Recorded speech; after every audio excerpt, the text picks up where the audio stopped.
ஒரு ப்ரொஃபசர் அவங்களோட ஸ்டூடெண்ட்ஸ் யாரெல்லாம் ChatGPT யூஸ் பண்ணி தங்களோட அசைன்மெண்ட்டை முடிக்கிறாங்க அப்படின்னு கண்டுபிடிக்க நினைச்சாங்க. யூசுவலா அவங்க கொடுக்குற எஸ்ஏ அசைன்மெண்ட்டை எல்லாருமே ஆன் டைமுக்கு முடிக்கிறாங்க, எல்லாமே பிக்சர் பெர்ஃபெக்ட்டா இருக்கு.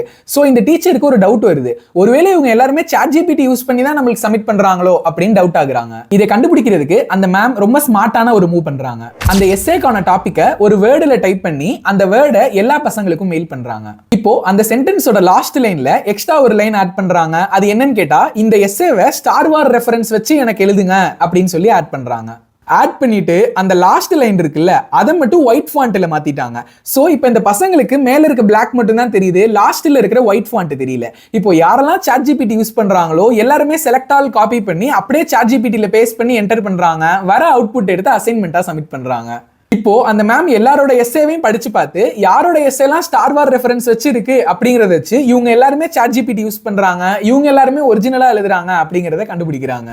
என்னைக்குமே எந்த ஒரு டெக்னாலஜி வந்தாலும் நம்மளோட டீச்சர்ஸ் நம்மள எப்பவுமே ரொம்ப ஈஸியா அவுட் ஸ்மார்ட் பண்ணிடுவாங்க.